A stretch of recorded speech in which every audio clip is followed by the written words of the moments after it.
Students, आज हम पढ़ने जा रहे हैं एमपीएस 002 इग्नू का कोर्स का टॉपिक फर्स्ट, जो कि प्रीवियस एग्जाम में कई बार पूछा गया है और अभी भी पूछा जा सकता है, जो है अंतरराष्ट्रीय संबंधों के यथार्थवादी यानी कि रियलिज्म अप्रोच और गैर यथार्थवादी यानी कि नॉन रियलिज्म अप्रोच दृष्टिकोण के बीच अंतर को स्पष्ट कीजिए। तो यहां पर हमको यथार्थवादी और गैर यथार्थवादी यानी रियलिज्म अप्रोच और नॉन रियलिज्म अप्रोच के बारे में बताना है कि क्या होते हैं, इनके बीच में अंतर स्पष्ट करना है, जो कि आपको पता ही है 2020 मार्क्स के एग्जाम में आते हैं एक एक क्वेश्चंस। तो उसको इस तरीके से लिखना है, यथार्थवादी रियलिज्म अप्रोच को, यथार्थवाद शक्ति के हिसाब से अंतरराष्ट्रीय संबंधों को समझने की कोशिश करता है। तो यथार्थवाद क्या करता है, शक्ति के हिसाब से अंतरराष्ट्रीय संबंधों को समझने की कोशिश करता है। क्या करता है, अंतरराष्ट्रीय संबंधों इंटरनेशनल रिलेशंस को समझने की कोशिश कौन करता है, यथार्थवाद। यथार्थवादियों के अनुसार दुनिया एक खतरनाक और असुरक्षित जगह है। यथार्थवादियों ने बोला कि जो दुनिया है एक खतरनाक और असुरक्षित जगह है जहां पर हिंसा जरूर होती है। यथार्थवादी शक्ति के संबंध में अंतरराष्ट्रीय संबंधों की व्याख्या करते हैं। तो यथार्थवादी जो करते हैं शक्ति के संबंध में अंतरराष्ट्रीय संबंधों की व्याख्या करते हैं। यथार्थवाद अपने नाम के मुताबिक, जैसा कि इसके समर्थकों का कहना है, उनकी नजर यथार्थ पर यानी कि सच्चाई या वास्तविकता पर और दुनिया को उसी रूप में देखते हैं। तो यथार्थ का मतलब तो यही होता है कि सच होना, यानी जो चीज रियल हो तो उसी को देखने का, वो दुनिया को उसी रूप में देखने का प्रयत्न भी करते हैं जैसे वह दुनिया है। हालांकि इस विचार की कितनी ही बार आलोचना की गई है, लेकिन हकीकत यह है कि विश्व राजनीति शक्ति पाने के लिए संघर्ष है। और जैसे कि हमें पता है कि विश्व राजनीति शक्ति पाने के लिए संघर्ष करती है। शक्ति का मतलब कोई पोस्ट होता है, चाहे वो सीएम की हो या पीएम की हो या कोई सी भी पोस्ट हो, चाहे वो राष्ट्रपति की पोस्ट हो। तो ऐसी पोस्ट को पाने के लिए वो संघर्ष करता नजर आता है। यथार्थवाद के ऊपर बहुत सारे विचारकों ने अपने विचार दिए हैं। तो यथार्थवाद के ऊपर बहुत सारे विचारकों ने जो जो विचार दिए हैं वो हम आगे पढ़ते हैं। यथार्थवाद के प्रमुख समर्थक कौन थे, Kautilya, Sun Tzu, Thucydides, Machiavelli, Thomas Hobbes. तो सबसे पहले बात करते हैं कौटिल्य की। कौटिल्य प्राचीन भारत के एक महान विचारक थे, जिन्होंने यथार्थवाद पर अपने विचार दिए। कौटिल्य ने शक्ति को 3 तत्वों में बांटा, किसमें, ज्ञान में, सैन्य बल और शोध में। ज्ञान के जरिए शक्ति हासिल की जा सकती है, सैन्य बल शक्ति का व्यवहारिक रूप है, शौर्य के जरिए शक्ति का इस्तेमाल किया जा सकता है। इसलिए कौटिल्य ने इन तीनों तत्वों को शक्ति के तत्वों के अंदर बांट दिया है। तो कौटिल्य ने क्या करा, इन सब की बात करी है, किस किस की, ज्ञान, सैन्य बल और शोध की। नेक्स्ट पढ़ते हैं, कौन से विद्वान ने कौन सी बात करी। दूसरा है संजू। चीन में आज से लगभग 2000 साल पहले सन जू नाम के एक चिंतक हुआ करते थे।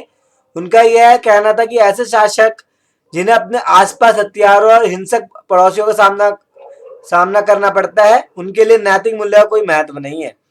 और जो ऐसे शासक जिन्हें अपने आसपास हथियारों का भी, हिंसक पड़ोसियों का सामना अगर करना पड़ता है तो उनको नैतिक मूल्य का कोई महत्व नहीं है उनके सामने, ये सन जू का कहना है। ऐसे में युद्ध ही शक्ति का एकमात्र अंतिम सहारा रह जाता है। तब क्या होगा कि जो शासक है वो सिर्फ, उसके सामने एक ही बात रह जाती है, युद्ध की सिर्फ। तीसरे विचारक थे थुसीडाइट। ग्रीक विद्वान थुसीडाइट ने यथार्थवाद का समर्थन किया। उनका यह मानना था कि कोई भी निर्णय लेने से पहले निर्णय लेने वाले को उसके अच्छे और बुरे परिणामों के बारे में बहुत सावधानी से सोच लेना चाहिए। तो थुसीडाइट का मानना क्या था, निर्णय लेने वाले को उसके अच्छे और बुरे परिणामों के बारे में बहुत सावधानी से सोच लेना चाहिए कि क्या अच्छे परिणाम है, क्या उसके बुरे परिणाम है, निर्णय लेने से पहले। क्योंकि हमारा निर्णय हमारा भविष्य होता है, क्योंकि जैसा अभी आप सोचोगे वैसा हमारा भविष्य निकलेगा, चाहे जो भी आप निर्णय लोगे। थूसीडाइड का यह भी कहना था कि हर किसी को शक्ति बढ़ाते रहना चाहिए, और थूसीडाइड ये भी कहते हैं कि हर किसी को अपनी पावर, शक्ति को बढ़ाते रहना चाहिए, क्योंकि शक्तिशाली देश सब कुछ कर सकता है, जो करने की क्षमता उसके पास है, ठीक उसी तरीके से शक्तिहीन राज्य को वह स्वीकारना होता है। तो शक्तिशाली देश की बातों को ही माना जाता है जो शक्तिशाली देश चाहता है। अब थूसीडाइड ने शक्ति बढ़ाने का समर्थन इसलिए किया था, शक्ति के दम पर हम कुछ भी पा सकते हैं, और शक्तिहीन राज्य को सब कुछ मांगना पड़ता है। शक्तिहीन जो राज्य होता है, जिसमें शक्ति नहीं होती, उनको सब कुछ मांगना पड़ता है, जिससे वे दूसरों की आज्ञा का पालन ना करें, जिससे वे दूसरों की आज्ञा का पालन ना करे, यानी दूसरों की आज्ञा को कहने से इनकार कर सके। अगर शक्तिहीन राज्य शक्तिशाली जब हो जाएगा, तभी वह दूसरे राज्यों को मना कर सकता है कुछ भी अपने अपने ऊपर मनमानी करने से। तो ये था थूसीडाइड का कहना। फिर आते हैं, और इसी तरीके से एक चौथे विचारक है जिनका नाम है मैकियावेली। तो चौथे विचारक जो है वो है मैकियावेली। मैकियावेली का कहना था कि शासकों को नैतिक और अनैतिक सभी तरीकों से अपने शक्ति को बढ़ाना चाहिए। तो मैकियावेली क्या कहते हैं कि जो शासक हैं, जो रूलर हैं, उनको नैतिक से भी और अनैतिक तरीकों से भी शक्ति बढ़ानी चाहिए, अपनी पावर बढ़ानी चाहिए। मैकियावेली ने बताया कि शासकों में शेर और लोमड़ी जैसे गुण होने चाहिए, यानी शेर जैसी शक्ति होनी चाहिए शासकों में। तो शेर जैसी शक्ति क्या किस में होनी चाहिए? शासकों में होनी चाहिए। और लोमड़ी जैसी चालाकी होनी चाहिए। अगर शासन में शासक जैसे गुण यानी शक्ति है, तो शक्ति के दम पर कमजोर देशों को हराया जा सकता है। अगर शासक में शासक जैसे गुण है यानी कि शक्ति है, तो शक्ति के दम पर कमजोर देशों को आसानी से हराया जा सकता है अगर आपके पास पावर होगी। जबकि लोमड़ी जैसे गुणों से यानी चालाकी से, छल से, कपट से शक्तिशाली राज्यों को भी बहुत आसानी से हराया जा सकता है। अगर जबकि लोमड़ी जैसे गुण हुए अगर यानी कि आपके अंदर चलाके, तब भी हरा सकते हो।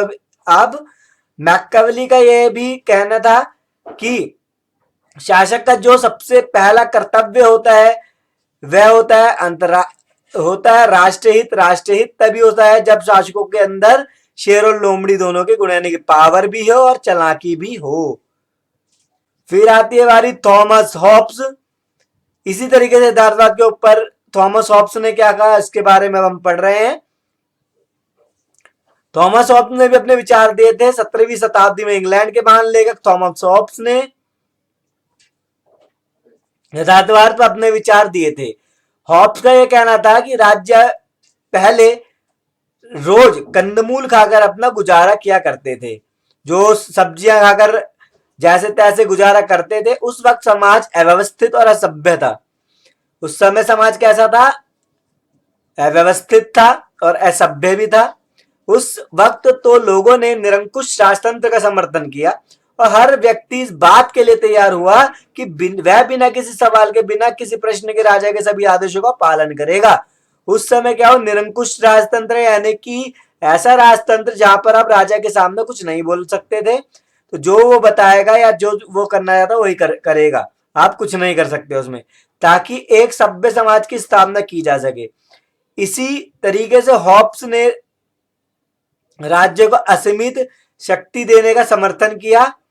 ऐसे में राज्य को अधिकार मिल जाता है या शक्ति मिल जाती है कि वह लोगों से अपने आज्ञा का जबरदस्ती पालन करवा सके। यानी कि इसमें भी यही बताया गया है कि पावरफुल अगर आप होगे तो वह आप क्या कर सकते हो, अपनी आज्ञा को जबरदस्ती पालन भी करवा सकते हो। अब हम आगे बढ़ने जा रहे हैं गैर यथार्थवादी या नव यथार्थवादी, क्योंकि हमें दोनों में अंतर करना था, यथार्थवादी और गैर यथार्थवादी में, रियलिस्टिक और नॉन रियलिस्टिक अप्रोच में अंतर करना था। इससे पहले मैं आपको ये बताना चाहता हूं, ये हमारी MPS 002 इग्नू का फर्स्ट टॉपिक है। और आगे के टॉपिक देखने के लिए या इसके अगर आप PDF नोट्स लेना चाहते हैं तो आप जॉन अकेडमी के ऐप को प्ले स्टोर से डाउनलोड करना ना भूलें, जहां पर आपको इस तरीके का प्रीफेस दिखाई देगा। बहुत से कोर्सेज हैं यहाँ पर, आप अपने कोर्स को यहाँ से चूज कर सकते हैं, इग्नू MPS। और यहाँ पर आपको पूरे कंटेंट दिखाई देंगे पूरे MPS 4 के। ये हमारा कोर्स है IGNOU MA political science MPS full course in Hindi. आपको सभी वीडियोस आपको YouTube पे दिखाई नहीं देगी, पर अगर आप प्ले स्टोर से जॉन एकेडमी की ऐप को डाउनलोड कर लेते हैं तो आपको सभी की सभी वीडियो यहां पर आपको जॉन एकेडमी की ऐप पर, चाहे कोई सा भी कोर्स हो, पर आपको इग्नू MPS MA का कोर्स लेना है तो यहां से आप अपने नोट्स को परचेज कर सकते हैं। आइए आगे स्टार्ट करते हैं। तो जॉन एकेडमी की ऐप को प्ले स्टोर से डाउनलोड करना ना भूलें। आगे की ओर बढ़ते हैं। अब हम गैर यथार्थवादी, नव यथार्थवादी, नॉन रियलिस्टिक अप्रोच। नव यथार्थवाद के बारे में सबसे पहले आपको ये पता होना चाहिए कि नव यथार्थवाद की ही दूसरा रूप है। तो आपको ये पता होना चाहिए नव यथार्थवाद क्या है, यथार्थवाद का ही दूसरा रूप। और विश्व राजनीति के नए ढांचे में यथार्थवाद की पुनर्स्थापना है। या तो हम यह कह सकते हैं कि यह मॉर्गनथ्यू के यथार्थवाद की पुनः व्याख्या है, जिसको केनेथ वेल्टज ने पेश किया है। तो ये मॉर्गनथ्यू की ही पुनः व्याख्या केनेथ वेल्टज ने पेश किया जिसे। तो यथार्थवाद नव यथार्थवाद में अंतर क्या है, यहां भी देखते हैं हम। यथार्थवाद का सिद्धांत मॉर्गनथ्यू ने प्रतिपादित किया और नव यथार्थवाद का सिद्धांत को केनेथ वेल्टज द्वारा प्रस्तुत किया गया। ठीक है, तो यथार्थवाद का किसने करा, मॉर्गनथ्यू ने, और नव यथार्थवाद का केनेथ वेल्टज ने। यानी कि यह अवधारणा, यह सिद्धांत इन्हीं का है। अतः जहां आपको यथार्थवाद में मॉर्गनथ्यू को याद रखना था, वही नव यथार्थवाद में आपको केनेथ वेल्टज को याद रखना है। यथार्थवाद कहते हैं कि हर व्यक्ति अपनी शक्ति बढ़ाना चाहता है, और व्यक्ति के आधार पर मॉर्गनथ्यू ने कहा था कि प्रत्येक राष्ट्र को अपनी सुरक्षा के लिए शक्ति बढ़ाने चाहिए। लेकिन यहाँ पर जैसा कि हमने ऊपर पढ़ लिया है, ये सब शक्ति बढ़ाने के लिए बोला गया था यथार्थवाद में। लेकिन यहाँ पर केनेथ वेल्टज कहते हैं कि अंतरराष्ट्रीय संसार में संरचना ही कुछ ऐसी है कि प्रत्येक राष्ट्र शक्तिशाली बनना चाहता है। तो केनेथ वेल्टज क्या कहते हैं, प्रत्येक राष्ट्र शक्तिशाली बनाया जाता है, ऐसी संरचना ही बनी हुई है।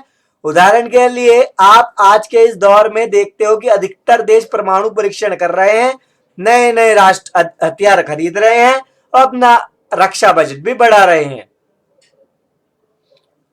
दूसरी महत्वपूर्ण बात यह है कि मॉर्गनथ्यू ने अपनी पुस्तक द पॉलिटिक्स अमंग नेशन, यानी द पॉलिटिक्स अमंग नेशन में यथार्थवाद के बारे में बताया है, जबकि नव यथार्थवाद के बारे में केनेथ वेल्टज ने अपनी पुस्तक a theory of international relations में बताया है, और यह नव यथार्थवाद की मौलिक रचना मानी जाती है। तो आपको नव यथार्थवाद के लिए केनेथ वेल्टज और इसकी पुस्तक दोनों का नाम याद रखना होगा या होना चाहिए।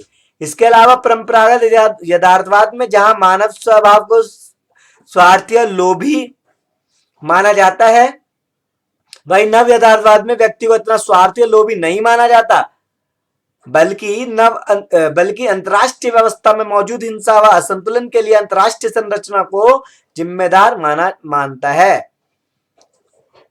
बल्कि अंतरराष्ट्रीय व्यवस्था में मौजूद हिंसा व असंतुलन के लिए अंतरराष्ट्रीय संरचना को जिम्मेदार मानता है नव यथार्थवाद।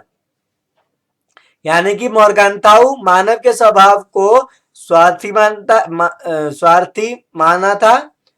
मॉर्गनथ्यू ने मानव के स्वभाव को क्या माना था, स्वार्थी, सेल्फिश माना था, जबकि नव यथार्थवाद में अंतरराष्ट्रीय संरचना को ही इसका जिम्मेदार माना जाता है। तो नव यथार्थवाद में किसको मानते हैं, जो भी इंटरनेशनल संरचना हो रखी है इसकी, उसको ही जिम्मेवार मानता है। नव यथार्थवाद की विशेषता क्या है, अब हम ये पढ़ेंगे। दूसरे शब्दों में नव यथार्थवाद मानवीय प्रकृति के बजाय अंतरराष्ट्रीय व्यवस्था के अध्ययन को केंद्रीय विषय मानता है। यानी कि मानव के स्वभाव को अध्ययन करने के बजाय अंतरराष्ट्रीय व्यवस्था के अध्ययन पर ज्यादा जोर देता है। नव यथार्थवाद का कहना है कि मानव के स्वभाव पर अध्ययन करने की बजाय किस पर अध्ययन करो, अंतरराष्ट्रीय व्यवस्था पर। यही इसकी विशेषता है और लक्षण है जो इसे यथार्थवाद से अलग बनाता है। तो यथार्थवाद में क्या करते हैं, मानव के स्वभाव के बारे में भी देखा जाता है कई बार, पर नव यथार्थवाद क्या कहते हैं, अंतरराष्ट्रीय व्यवस्था की ओर ध्यान दिया जाना चाहिए। बहुत से विद्वान इसे यथार्थवाद का ही वैज्ञानिक रूप भी मानते हैं। बहुत से विद्वान क्या मानते हैं, इसको यथार्थवाद का वैज्ञानिक रूप किसे मानते हैं, नव यथार्थवाद को।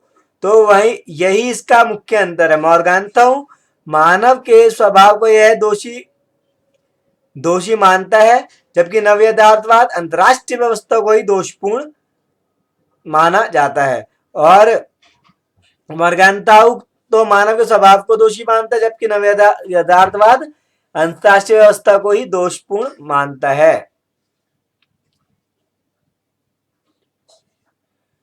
नव यथार्थवाद के प्रमुख तत्व कौन से हैं, राज्य एवं अन्य कारक एक अराजक माहौल में कार्य करते हैं। नव यथार्थवाद में क्या माना जाता है, राज्य एवं अन्य कारक एक अराजक माहौल में कार्य करते हैं। अराजक का मतलब जहां लड़ाई झगड़े जैसी स्थिति हो, हिंसात्मक स्थिति हो, जिसमें किसी को कोई केंद्र सत्ता नहीं रहती। व्यवस्था का ढांचा कारकों के व्यवहार को निर्धारित करता है। जो व्यवस्था का ढांचा बना रखा है, व्यवहार को निर्धारित करता है। राज्य स्वार्थ परक होते हैं। इसमें माना गया कि राज्य जो है होते हैं स्वार्थ परक यानी कि सेल्फिश होते हैं, तथा अराजक एवं प्रतिस्पर्धात्मक व्यवस्था राज्यों को अपने स्वार्थ को सहयोगात्मक व्यवहार के आगे प्राथमिकता देने के लिए मजबूर करती है। जो लड़ाई झगड़ा यानी हिंसात्मक चीजें या कंपटीशन वाली व्यवस्था है, अपने स्वार्थ को सहयोगात्मक व्यवहार के आगे, अपने सेल्फनेस को सहयोगात्मक व्यवहार के आगे प्राथमिकता देने के लिए मजबूर करती है कि वो उनका खुद का स्वार्थ है, इसलिए क्या कहते हैं, सहयोगात्मक व्यवहार को बढ़ाया जाए, इसको प्रायोरिटी दी जाती है। फिर राज्य बुद्धिपरक कारक है। यह भी माना जाता है कि राज्य बुद्धिपरक कारक जो अपने लाभ को बढ़ाना और नुकसान को कम करना चाहेंगे। तो ये कहता है कि राज्य अपने लाभ को बढ़ाना चाहता है और नुकसान को कम रहना चाहता है, करना चाहता है। अराजकता द्वारा प्रस्तुत सबसे गंभीर समस्या है अपने अस्तित्व को बचाए रखना। अराजकता द्वारा यानी कि लड़ाई झगड़े द्वारा प्रस्तुत जो अराजकता द्वारा सबसे गंभीर समस्या क्या है कि अपने अस्तित्व को बचाए रखना, कि एक्सिस्टेंस है तुम्हारी। राज्य दूसरे राज्यों को भावी शत्रु तथा अपनी राष्ट्रीय सुरक्षा के लिए खतरा मानते हैं। और नव यथार्थवाद में क्या बोला गया, राज्य दूसरे राज्यों को भावी शत्रु तथा अपनी राष्ट्रीय सुरक्षा के लिए क्या मानते हैं, खतरा मानते हैं। ये हमारा टॉपिक यहीं कंप्लीट होता है। जैसा कि आपको बताया गया था, अगर आप फुल कोर्स लेना चाहते हैं इग्नू फर्स्ट ईयर का, जिसमें MPS 001, 2, 3, 4 सभी आपको नोट्स मिल जाएंगे, तो वहां तो आप प्ले स्टोर से जॉन अकेडमी की ऐप को डाउनलोड करना ना भूलें।